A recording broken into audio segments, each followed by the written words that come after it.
But the question we really need to be asking in all this reawakening, is Africa ready? Is Africa ready?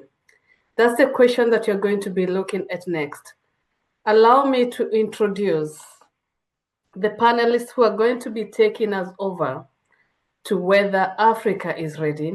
And I will introduce the moderator for the next session, who is going to be Kent Richards. It is with deep pleasure and gratitude that I welcome you and introduce a true leader in the global wellness industry.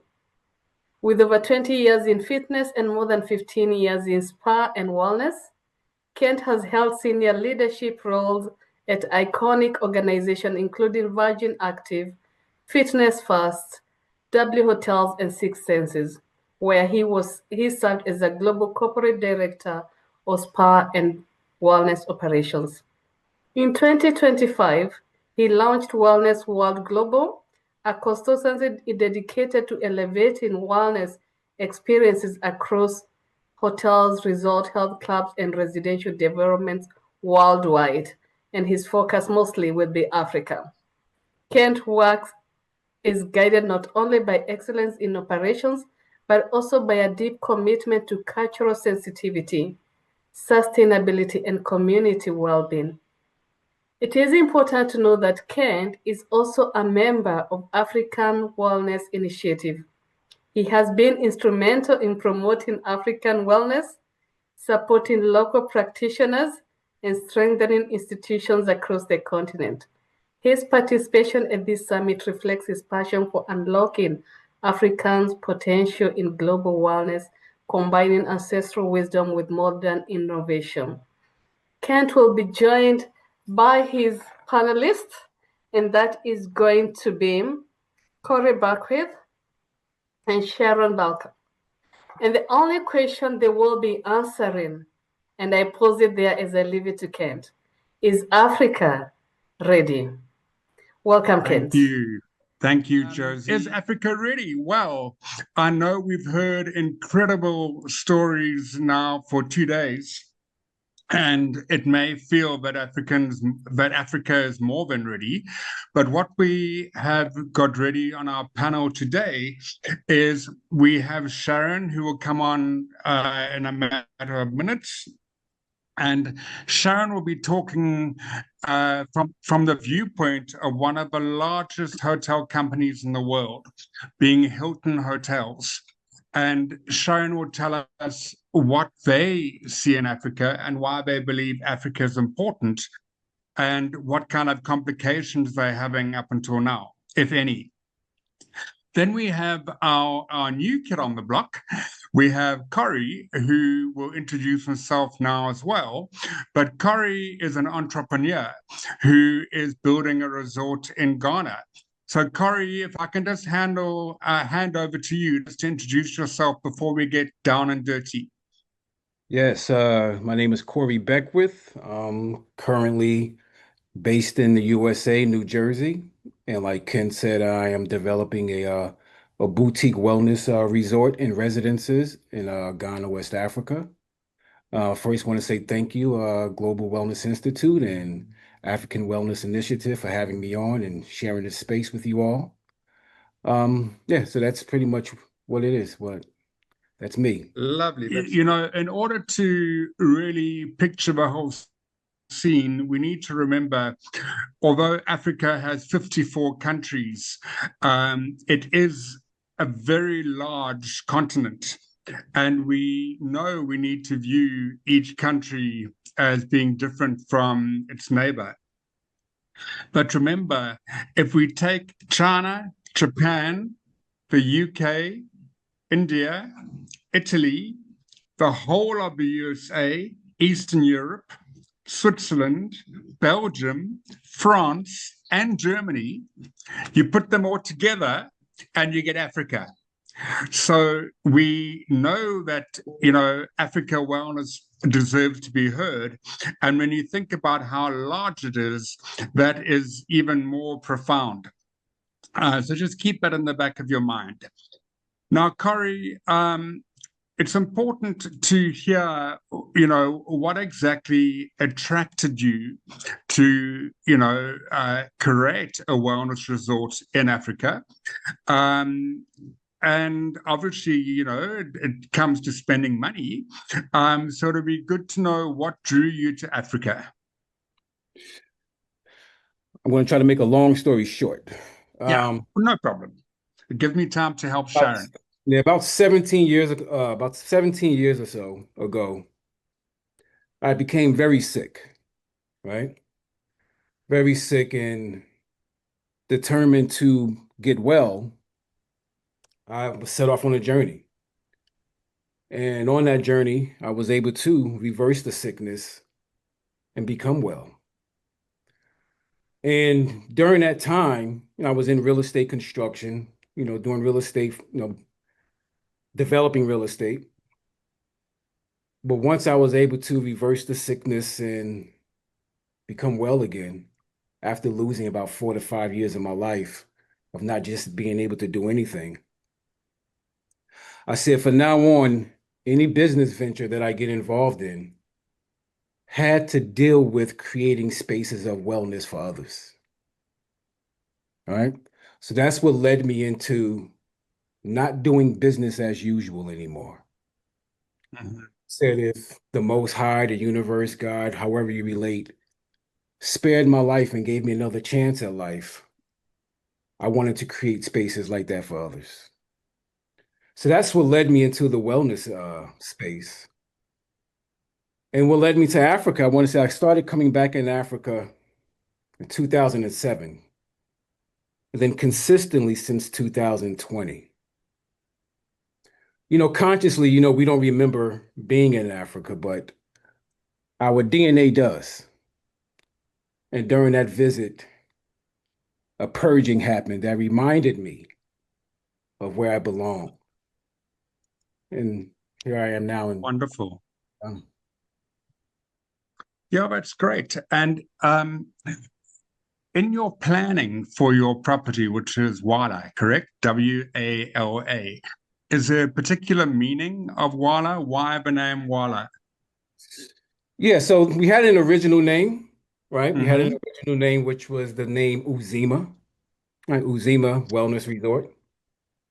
But this was about 2 years ago, when I first decided to go the route of, developing a hotel. Mm. And during that time, I just wanted an African name, right? I Ah, just wanted a name that meant something that was African, right? And so I chose Uzima, which meant, tree of life, life in the Swahili language, right? mm, And that's what we were about, life, giving life.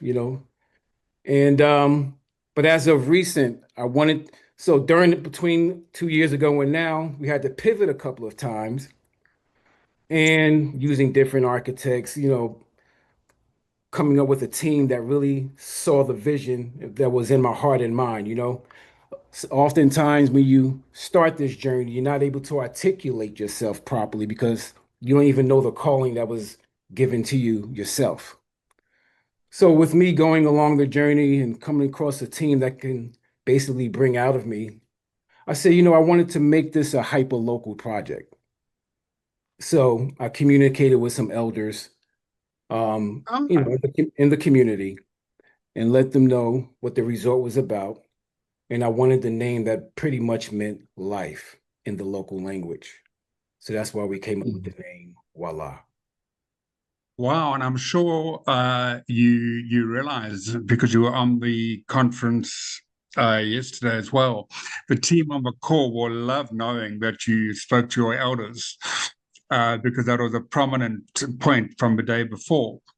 And tell me, when Wala opens, is it going to be authentically African? I mean, remember the American owner, you mentioned, it might be in the vague back of your mind that you recall Africa. So how authentic is it going to be? Well, I've never professed to be all things when it comes to Africa, right? I'm still Mm, I'm still learning along this journey. hmm we wanted to be unapologetically African in our approach and concept. And I was listening to Stuart before me on how we drew inspiration. We drew inspiration from things that we may have seen in Ghana, or maybe people from my team may have seen in Africa. Like, I give you an example. We decided to allow nature be the lead architect on this project. Wonderful. Right? So not just starting with a building, but starting with the land itself. Mm-hmm. Going with the approach of healthy land, healthy building, healthy people. Right? So using that approach as well, along with, like Stuart was saying, you may have seen some patterns, designs somewhere, where we may have a communal space at the resort, and you just thinking you're sitting in a space that looks nice. But in that space, there's a message. There's a vibration, there's an energy that's carrying on a story. Beautiful. So taking approaches like that, collaborating with individuals in the community. So you're not just driving past a community to get to the resort and then leaving the resort, driving past that community again. We're collaborating with individuals so they can create businesses for themselves. Wonderful. Hiring the local, using local materials, partnering with farmers as well. And just being guardians of that land and helping continuing to tell the stories of Africa, telling the stories of Ghana through hospitality. Love it. If you think back to that one quotation we heard before, how the land holds you in a different way, the land tells you the story. So it seems like it really is going to be authentically African. Great. And welcome, Sharon. Hello, and apologies, Ken. It's the usual technical issues when you're in a different country. Not a problem. And I'm really glad you joined. We have gone over quite a bit with Corey as an entrepreneur who has been drawn to Africa. And I have introduced you already Thank you. as looking after a large portion of Hilton Hotels Wellness, and just confirm it's Middle East, Africa, and Europe, correct? That you look after. So for me, I specifically focus on Middle East, Africa territory from a project and operations perspective. And then with my counterpart for Europe, we work on strategic objectives for the greater EMEA. Wonderful. Okay, so I'm not going to ask you why Hilton's interested in Africa, because I've gone over how large Africa is and what a large part it plays. But, we've heard for 1.5 days now how important it is that Africa doesn't do Swedish massage, but Africa is able to really put itself on the map. How does such a large hotel operation like Hilton become authentically African, or does it not? Is it more about offering what your international guests are going to want to have in a hotel, and then they find Africa from the experiences around it? Can you help us understand that a bit more? Yeah, I mean, I think, as a global brand, we obviously have multiple brands under our umbrella. And I think when we're going into territories, it's really important that we look at the landscape that we're going to go into, because we obviously operate everything from focus service right through to luxury. And some of those brands are not going to be suitable for certain countries at that specific time. So I think, first of all, from a development perspective, yes, we look very closely at the country that we're going into, what our owners are looking for, the market feasibility, and then we look at our brands to see how they align. I think one of the important things for us is, as we're developing our own brands, is really looking at what is their signature or what is their theme. If you look at some of our brands more recently, and the most recent one we opened in Africa was a canopy brand, it's very much about that connection to the local environment. So yes, we have our global core, which is very much around guest experience and service. but then the flavor that gets added to it comes from that local environment from which we sit in.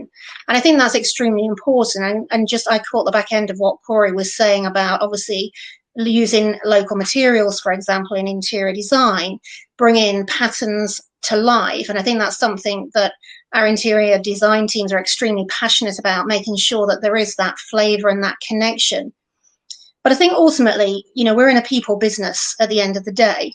And so, the bricks and mortar are just one element of what we do. Ultimately, what brings that to life is the people that we work with in our teams.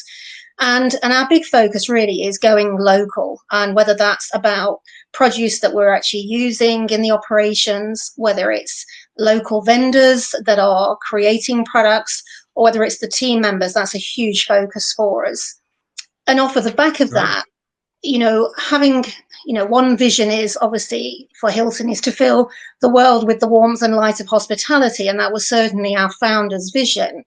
And while we continue to grow our pipeline to deliver that vision, it's equally important that we give back to the communities. And so by hiring the local people, bringing them in, educating them, developing their skills, helping them develop their careers, but most importantly, helping support the local community within which we sit, I think is extremely important to how we develop our hotels. Great, thank you. And we heard, in fact, we had quite a vibrant discussion earlier when we had a panel talking about, training therapists and training people for the spa industry. Just before we go on to that, how many countries is Hilton currently in Africa? About? I'd probably say we're in about 60%. I mean, we've been in Africa for a long time. If you think about areas such as Abuja, Addis Ababa, Cape Town, Santon, they were our kind of first development opportunities within Africa, and they've been running for a very, very long time. And, and as we now spread our wings across the whole of Africa, it's a very interesting time to see how that pipeline's growing. Good. And how do you find it difficult to find people to work in your hotels and with spa and wellness? Are you finding qualified people? Are there any challenges there? I think, again, it depends on the country. I mean, I think when you look at the whole of Africa, there are certain parts of Africa that are obviously a lot more developed and a lot more focused on wellness. And there are other countries that are, they're just getting into wellness in kind of that bigger focus point. So, yeah, I mean, we can find manning. I think the important thing for us, and it's not just about Africa, but I think generally is how do we upskill people. And so working with the likes, for example, of Lobster Inc., Harvard University, we've developed a whole range of training programs that cover everything from spa attendants right through to spa directors, and not only for that particular position, but also allowing them to grow into kind of the next role in their career. And I think that's extremely important, that we keep that learning alive, and we keep continuing to expand the ability to learn and the mediums in which they can learn, because not every country has the advantage of having training schools readily available, and people obviously can't afford to travel to different countries and stay for a period of time to do training. So being able to bring that to them virtually becomes extremely important. Wonderful, thank you. Going back 15 minutes. Thank you. Okay, Corey, going back to you, what has been your biggest challenge that you've had to date in getting your project off the ground? And do you believe it is unique to Africa, the challenge? I hate to be the bearer of bad news, but I didn't really have a lot of the horror stories, man, to be honest with you. And maybe you can chop that up to the vision is bigger than the challenges. So maybe they just seem like bumps in the road along the way. But if I had to maybe pinpoint, let's say two that I can think of, becoming an entrepreneur in a country in a totally new continent and not having, let's say, a contact person there with you that can help you navigate through things, right? Like being in America in New Jersey, where I am, and pretty much America, if you want things like, if you're applying for like a permit or you need to go to the municipality for things, Yeah. things are kind of like the same way nationally, right? You can kind of expect with maybe a little variation that it's going to be what you expect, right? Mm-hmm. In Ghana, where I am, it's not like that all the time. And it wasn't like that for me at first, you know? And for instance, if I'm maybe registering my company or opening up a bank account, um, maybe the timely matter that I would expect wasn't the case, right? Uh-huh. But again, having key people with me who can help me navigate through that, Could which I help. eventually found helped me get through things a lot faster. Well, I'm really glad that you didn't have horror stories, you know, because what you're Yeah, talking about is like a bump in the road. It's not to put anyone off. right. And if I had to Mm-hmm. pinpoint another one, I would say there, I mean, I hear people with land issues, right? Mm-hmm. But because, I guess to my credit, I mean, not to my credit, but I've been doing real estate for a very long time. So Mm-hmm. I came in there knowing that I should have an attorney for my real estate matters, right? Mm. However, if I buy a house or if I buy a piece of land here in America, I know that it's mine and I don't have to worry about neighbors saying that it's theirs, right? Uh-huh. So in Ghana, you have things like that, and maybe other parts of Africa as well. Again, I didn't have that issue, but what I did experience is that once you purchase land in Ghana, the amount you paid for it may not be the ending amount of that land, if you understand. Mm. So Especially you, if you're purchasing in areas where before you purchase that land, there may have been coconut trees or fruit trees on that land that they were selling. Now you uh-huh. purchase that land, and now they no longer have that income, right? So Mm-hmm. now you You have also to have, take care of him. right. Then you may have chiefs or family heads that you may have purchased land from. Before they gave you that land, it was theirs. It's still theirs. Ah. You're leasing the land, but before your Mm. guardian for the moment, but before you purchased the land, it was theirs. They get the money from you. A lot of times they may not have the traditional jobs, what have you. So now, Okay. So what do you do, if you were to not warn, but if you were to prepare any investors from not being burnt, regarding this land story? Is it all about having a good local lawyer well, you as your definitely want to partner? yeah, you definitely want to have a legal on your side, but also do Mm. not come if you're coming from, let's say, my case, America, wherever you're coming from. Don't bring that mindset there, thinking it's going to be the same. Mm-hmm. The Thank mindset you. that's there doesn't mean that it's the wrong mindset. It's just different. It's the way Yeah. things, right? Got it. Thank you. And from you, Sharon, what have been the hurdles in different countries? We're not going to put Africa down as one country. What have been the hurdles that you may have found that are unique to Africa? Sharon, you're on mute. And it looks like you're frozen. She's Oh, frozen. hello. Hello. Hello to your friend. Apologies. What have been I don't know if you heard me, but the unique challenges that you have had in doing business in Africa? I mean, to date, we haven't operated that many spas in the what I would call the Central Africa territory, so it's hard to really say. But I think, again, it just goes back to upskilling and giving people training and development. I think, one of the things that we looked at, we've obviously got kind of our sustainability components of the business, and it's called Travel with Purpose. And Travel with Purpose supports an awful lot of charities around the world. We actually work on a number of kind of revenue campaigns and campaigns with our internal teams across the EMEA territory. And as part of that, we look at, what can we do as part of that campaign? And 2 years ago, we actually worked with a charity in Africa called Rays of Hope. And Rays of Hope is a fantastic organization. And what they do is they actually support women and give them skills and allow them to start up essentially little business units that help them to learn how to sell. They learn how to put together kind of business metrics and also obviously earn an income.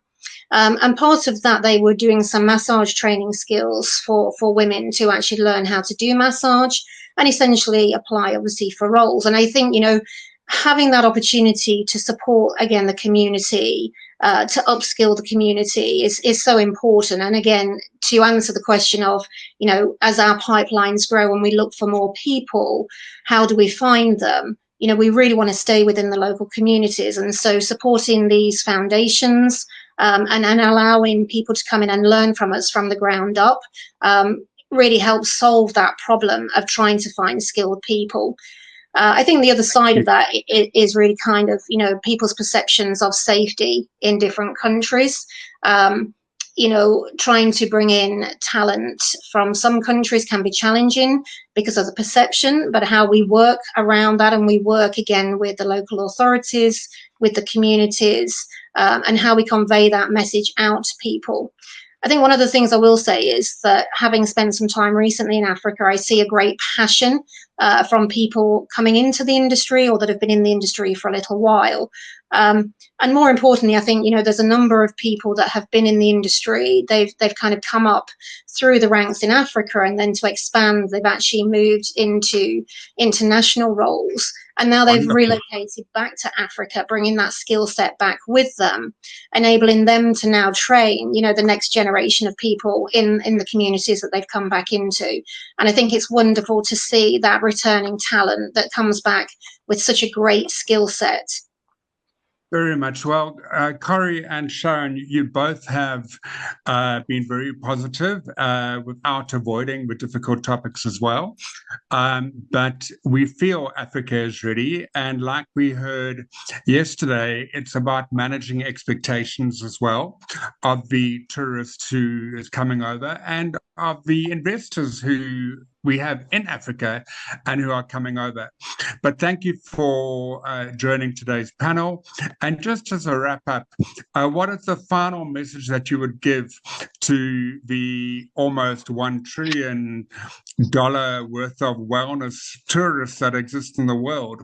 What would be your message to them to come and discover Africa? Let's start with you, Corey. Well, if you're a tourism company that's giving tours globally, if Africa is not on your itinerary, you're leaving a lot of money on the table, right? But if you're just a regular tourist that's just coming who would like to explore Africa, we have everything here. We have the beaches, we have the food, we have the culture, we have the heritage, traditions, right? We have the music, we have the vibe, everything, the energy. We have what you need: healthy food, good sunlight, kissing you most days, right?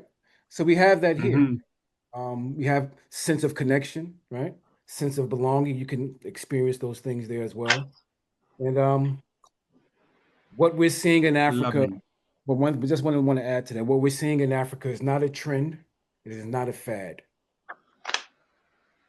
Wonderful, thank you. And from you, Sharon, how are we going to get for wellness tourists to support development in Africa?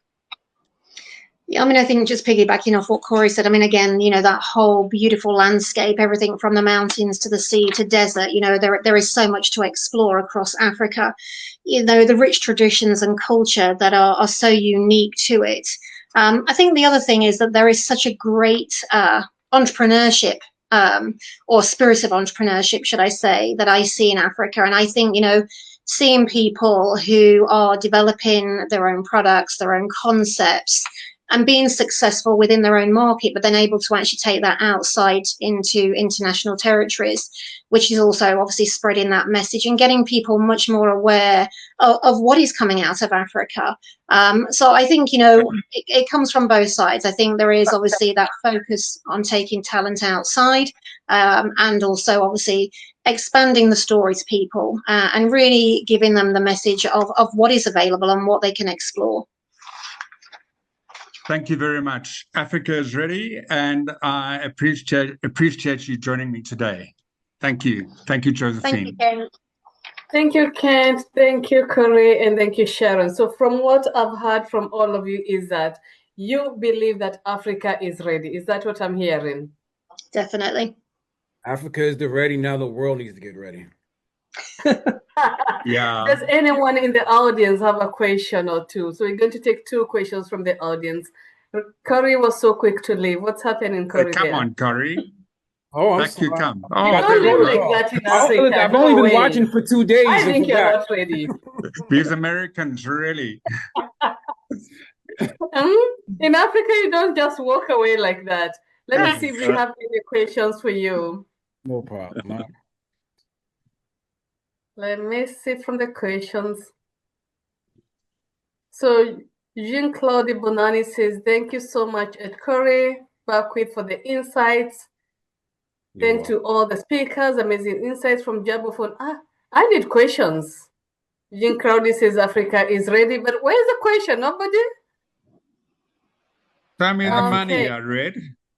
Here's one from the Robin. money. This is the biggest constraint I see for future hotel development. And Sharon, you mentioned helping local entrepreneurs spread their craft globally. How are you going to help them? It's a large financial task. That question goes to Sharon. You mentioned about helping local entrepreneurs spread their craft globally. How are you going to help them? It's a large financial task. So, I mean, I think for us, obviously, as we look at individual properties and projects that we're working on, our different concepts have their own stories, and it's how we bring those concept stories to life. And so working with local entrepreneurs, local product creators, is a key part of that. So, for example, in the Seychelles, we've been working with a lady in the Seychelles that creates her own product line. We supported her with creating a whole set of protocols to go with the products. And we've looked at also the guest amenities in the hotel room space, and with the ability to retail both what we're offering in the guest room, but also in the spa space. And I think that's something, if we can obviously work with people as we develop more properties in the different countries, obviously we expand their footprint and support them by having both that professional products and retail products that we're driving a revenue on, that obviously helps them then start to build their product. Thank you very much, Sharon. That was an amazing answer. So thank you, Kent. Thank you, Corey. Now you can exit peacefully, but stay in the background with us. And thank you, Sharon. Have a lovely, lovely time.